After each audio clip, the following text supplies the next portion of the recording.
নবম ও দশম শ্রেণীর শিক্ষার্থী সবাই কুশলে আছো। আমরা আয়তলেখ অঙ্কন করার পূর্ব প্রস্তুতিমূলক ক্লাস আজকে। তোমরা ইতিপূর্বে আমি তোমাদের সাথে মধ্য, প্রচুরক, গড় নির্ণয় শেয়ার করেছি। এখন তিনটা লেখচিত্র আমরা তোমাদের সাথে শেয়ার করব। একটা হলো আয়তলেখচিত্রের গণসংখ্যা বহুভুজ, আর একটা হলো অজীব রেখা। দেখো বন্ধুরা, আমরা আয়তলেখার জন্য আমাদের কি কি জিনিস জানা প্রয়োজন সেইগুলি নিয়ে আজকে তোমাদের সাথে একটু শেয়ার করব। আমাদের জানতে হবে বিচ্ছিন্ন চলক কি, অবিচ্ছিন্ন চলক কি। যেমন আমি যদি বলি বাংলাদেশে মানুষের সংখ্যা হলো 3.126 জন, এটা হয় না। কারণ হলো মানুষের সংখ্যা কখনো ভগ্নাংশ হতে পারে না। আবার মনে করো তোমার বাসায় 5টা পাখি পালছো, তার মানে সেই 5টা পাখি কিন্তু বিচ্ছিন্ন চলক। কারণ হলো তুমি 5.1টা পাখি পালতে পারো না, তাই না? মানে পাখিকে কখনো আমরা কেটে ভাগ করতে পারবো না। আর অবিচ্ছিন্ন চলকটা হলো যেখানে তোমার কি করা যাবে, যে কোনো বাস্তব সংখ্যা, যেমন 3.5, 2.6, 7.8, এগুলি আমরা অবিচ্ছিন্ন চলক বলে থাকি।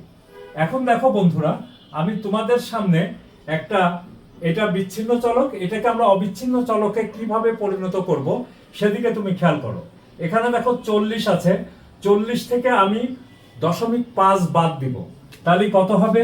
দেখো তো 39.5। আচ্ছা, 39.5 থেকে শুরু করে আমার এখানে দেখো 44.5 করি, তাহলে তো কোনো সমস্যা নেই। কোনাকুনি ভাবে সব শ্রেণীব্যাপ্তিগুলি, মানে এই ঊর্ধ্বসীমা এখানে এসে পৌঁছাবে হলো নিম্ন সীমায়। কথাটা বুঝতে পারছো বন্ধুরা? আবার দেখো এটা 49.5, মানে এইখানকার ঊর্ধ্বসীমা, এখানকার হলো নিম্ন সীমা, এইটার হলো নিম্ন সীমা। এই কথাটা মনে রাখবে। তাহলে এখানে কত হলো? তাহলে দেখো 54.5। আচ্ছা বন্ধুরা, আমি গণসংখ্যাটা এটা পরিবর্তন হবে না। মনে করো এখানে 6 আছে, এখানে 7 আছে, এখানে 3 আছে। আচ্ছা, তাহলে আমাদের আয়তলেখ অঙ্কনের জন্য শ্রেণীব্যাপ্তি দেওয়া থাকবে, গণসংখ্যা দেওয়া থাকবে। আমরা অবিচ্ছিন্ন শ্রেণী সীমা বা শ্রেণীব্যাপ্তি এটা আমরা নির্ণয় করে নিব। তাহলে দেখো আয়তলেখ অঙ্কনের জন্য আমাদের যে জিনিস প্রয়োজন সেটা হলো শ্রেণীব্যাপ্তি বা শ্রেণী ব্যবধান। আরেকটা হলো অবিচ্ছিন্ন শ্রেণীব্যাপ্তি বা শ্রেণী ব্যবধান, অবিচ্ছিন্ন শ্রেণী ব্যবধান। এখানে শ্রেণী ব্যবধান না, অবিচ্ছিন্ন শ্রেণী ব্যবধান। আর আরেকটা হলো কি থাকবে, এক্স অক্ষ বরাবর আমরা সব সময় অবিচ্ছিন্ন শ্রেণী ব্যবধান নিব, শ্রেণী সীমা এই এক্স অক্ষ বরাবর, মানে এই দিকে। আর এই দিকে আমরা নিব হলো গণসংখ্যা। কেন নিব? That is important question. এই জায়গাটা আমাদের ছেলে মেয়েদের অনেকেই বুঝতে ভুল করে, যার কারণে গ্রাফ অঙ্কন করতে তাদের সমস্যা হয়। আমি তাদের উদ্দেশ্যে বলছি, যারা পারো তাদের উদ্দেশ্যে বলছি না। এখন দেখো এই জিনিসটা, এই যে অবিচ্ছিন্ন শ্রেণীসীমা, এরা হলো স্বাধীন চলক।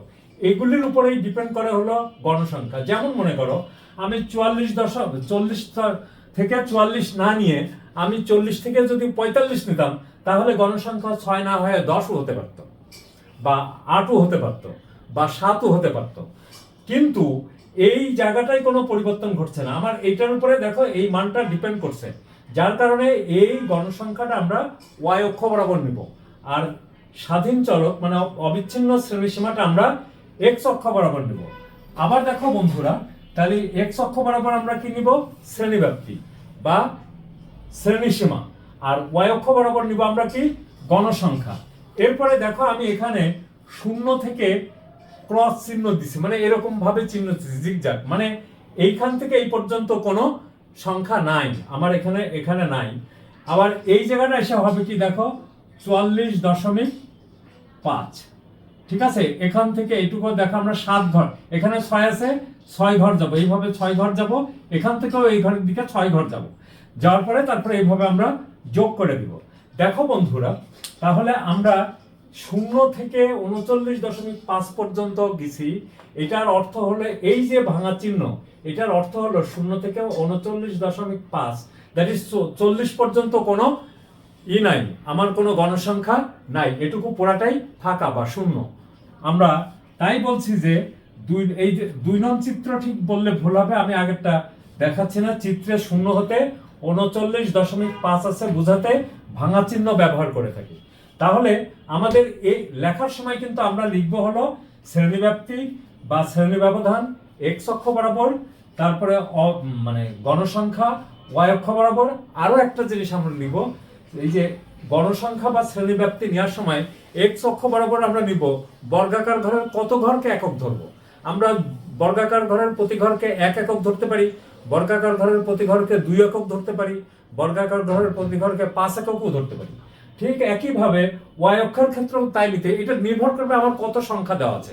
যদি অনেক বেশি সংখ্যা দেওয়া থাকে তাহলে তো আমার মানে 5 ঘর সমান 1 একক নিলে হবে না। আবার কখনো কখনো এটার পরিমাণ যদি কম দেওয়া থাকে তাহলে আমরা 5 ঘরকে 1 একক ধরবো, কোনো সমস্যা নেই। ঠিক আছে বন্ধুরা, তাহলে আমরা তোমাদের সাথে যে জিনিসটা শেয়ার করলাম এইটুকু তোমরা আগে মনে রাখো। তাহলে x অক্ষ বরাবর কি অবিচ্ছিন্ন শ্রেণীব্যাপ্তি, y অক্ষ বরাবর কি গণসংখ্যা ধরে আমরা আগামী ক্লাসে আয়তলেখ অঙ্কন করাটা শিখব। আর আয়তলেখ অঙ্কন করাটা আমরা একটা ক্লাসেই শিখব। আমি অল্প অল্প করে শিখব, বেশি করে শিখতে যেয়ে ভুল করার কোনো দরকার নেই। থ্যাংক ইউ বন্ধুরা, সবাই ভালো থাকো ও সুস্থ থাকো এবং ভিডিওগুলি পরিপূর্ণভাবে দেখো। তোমরা ভেঙে ভেঙে দেখো না, আমি কিন্তু তোমাদের বেসিক দেওয়ার খুব চেষ্টা করতেছি। অনেক ছেলে মেয়েই বুঝতে চায় না, তাদের জন্য আমি ভেঙে ভেঙে অল্প অল্প করে বোঝানোর চেষ্টা করছি। থ্যাংক ইউ, সবাই ভালো থাকো ও সুস্থ থাকো।